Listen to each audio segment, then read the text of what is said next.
So hey guys, welcome to Ishi Vibes. आज के basically video में मैं आपको बताने जाऊंगी कि मैंने एक्सेंचर का इंटरव्यू कैसे क्रैक किया और पूरा प्रोसेस क्या था एक्सेंचर में ज्वाइनिंग का मेरा। क्योंकि मुझे बहुत सारे कमेंट्स आ रहे हैं कि इशी वाइब्स आप अपना एक्सपीरियंस शेयर करो कि आपने एक्सेंचर कैसे ज्वाइन किया, इंटरव्यूज कैसे थे, कोडिंग राउंड कैसे थे और सारी चीज़ें कैसे हुई। So I will be discussing that how I cracked Accenture. So basically I am a 2023 graduate और Accenture मेरी ऑन कैंपस प्लेसमेंट है। सो बेसिकली हमारे लाइक उस टाइम पे ऐसा जोन था कि सारी एमएनसीज वगैरह आ रही थी, Cognizant, Accenture. So I got selected in Accenture and one more MNC that was like Mindtree. So मैंने उन दोनों के ही इंटरव्यू दिए, मतलब काफ़ी एमएनसीज के इंटरव्यूज दिए थे मैंने, but at the end I have chosen to go in Accenture. Firstly my CV got selected. So CV आपको कैसे प्रिपेयर करनी है for MNCs, that I will be telling you in my upcoming vlog. So आज का vlog है उस चीज़ पे कि like interview and coding round कैसे निकला मेरा। सो फर्स्ट मेरी CV सेलेक्ट हुई। आफ्टर दैट उसके बाद हुआ मेरा कोडिंग राउंड। तो बेसिकली कोडिंग राउंड क्या था, इसमें लेवल्स थे। फर्स्ट लेवल में क्या था कि इंग्लिश के कुछ क्वेश्चंस थे, MCQs टाइप क्वेश्चंस थे। एनालिटिक्स के कुछ क्वेश्चंस थे, वो भी MCQ बेस्ड क्वेश्चंस थे। अगर आपके ये दोनों निकल गए फिर उसके बाद था कोडिंग राउंड। अगर आपके वो दोनों क्लियर नहीं हुए सो बेसिकली आपको कोडिंग राउंड में एंटर करने नहीं दिया जाएगा और आपका वहीं पे सारी चीज़ें, सारा प्रोसेस खत्म हो जाएगा। लेकिन अगर आपका इंग्लिश राउंड और एनालिटिकल राउंड, OS राउंड, अगर ये सारे राउंड निकल गए उसके बाद आपको कोडिंग राउंड होगा। तो मेरे वो सारे लाइक जो पहला वाला टेस्ट था वो निकल गया, फिर उसके बाद मेरा हुआ कोडिंग राउंड। एंड फिर कोडिंग राउंड में क्या था कि मेरे कोडिंग राउंड में 2 क्वेश्चंस थे। पहला क्वेश्चन था, it was difficulty level was की medium, not so tough, not so easy and not so difficult. So पहले वाले क्वेश्चन की डिफिकल्टी लेवल था मीडियम। फिर नेक्स्ट वाला जो क्वेश्चन था that was a quite hard question, it was totally based on DS and graphs. So मेरा second question था, तो समहाउ मैंने वो दोनों कोडिंग क्वेश्चंस निकाल लिए। उसके बाद मेरा कोडिंग टेस्ट वगैरह क्लियर हो गया। ओके, सो मेरा फर्स्ट राउंड क्लियर हो गया। अब था हमारा दूसरा राउंड। सो दूसरा राउंड क्या था? दूसरा राउंड था मेरा communication test. So communication test it was a quite easy because I think communication जो राउंड होता है वो सबका निकल जाता है। It was not difficult round. So communication test सबका निकल जाता है मोस्टली, क्योंकि कम्युनिकेशन टेस्ट में कुछ नहीं होता, they will be checking your communication. क्या हो रहा था कि कम्युनिकेशन टेस्ट में there was a system, software. जो सॉफ्टवेयर था वो कुछ बोल रहा था, the software will be checking your communication skills in English.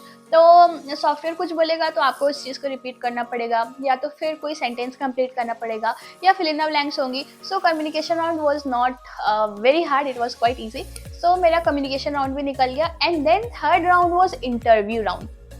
So basically उस टाइम पे I don't know about today कि third round Accenture interview round HR based ले रहा है कि टेक्निकल ले रहा है। सो मेरा डायरेक्टली HR राउंड हुआ था। So HR round what they were checking in HR round, वो चेक कर रहे थे कि आप कितने ज़्यादा कॉन्फिडेंट हो while you are giving the answers. So मेरे साथ यही हुआ कि लाइक फर्स्ट HR ने ज्वाइन किया, उन्होंने मुझसे पूछा कि उन्होंने मेरा इंटरव्यू लिया कि मेरा पास कितना एक्सपीरियंस है, कभी मैंने इंटर्नशिप की है कि नहीं की है, and what are my technologies, what is my domain. उसके बाद मेरा सिचुएशन बेस्ड इंटरव्यू हुआ कि अगर आप इस सिचुएशन में होगे तो क्या होगा, आप कैसे बिहेव करोगे, कैसे रिएक्ट करोगे। Some questions were about my life. So this was my HR interview. And probably मुझे इतना डिटेल में नहीं आती क्या क्वेश्चंस पूछे थे। So questions was quite like it was not so tricky to answer, it was quite easy. So somehow मेरा like HR round भी निकल गया। बेसिकली उस टाइम पे वो जितना मैंने ऑब्जर्व किया कि लाइक आप कितने कॉन्फिडेंट हो आंसर देते टाइम, वो चीज़ वो ऑब्जर्व कर रहे थे।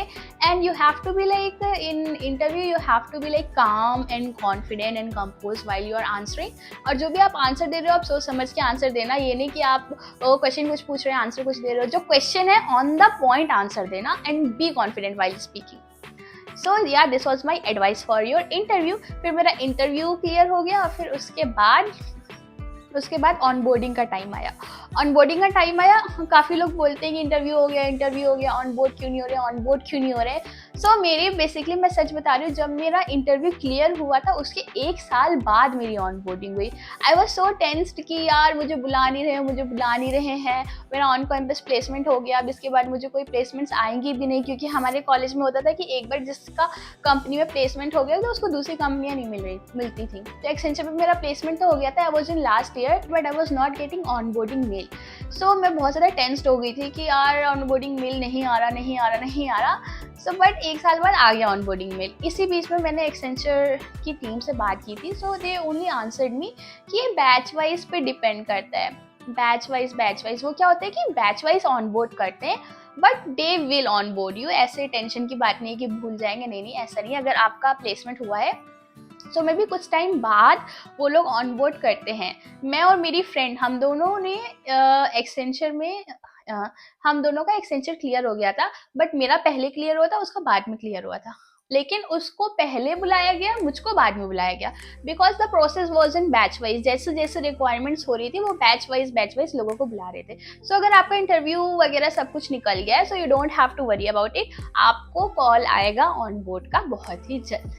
सो आज का वीडियो थोड़ा छोटा है, शॉर्ट है, क्योंकि मुझे एक्सप्लेन करना था कि मेरा प्रोसेस क्या हुआ था, क्या क्या चीज़ें हुई थी, क्योंकि मुझे बहुत कमेंट्स आ रहे थे, ईशी वाइब्स, आप अपना इंटरव्यू का प्रोसेस बताओ, ये बताओ वो बताओ। सो मैंने कहा आज का व्लॉग हम इस पे ही बनाती हूँ।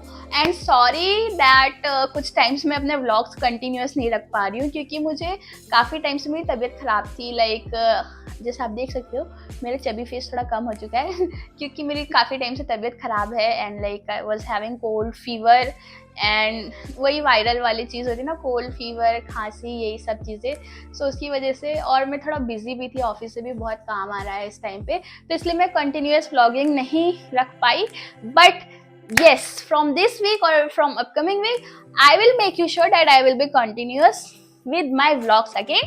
So if you are new to my channel, don't forget to like, share and subscribe to my channel. So till then, bye.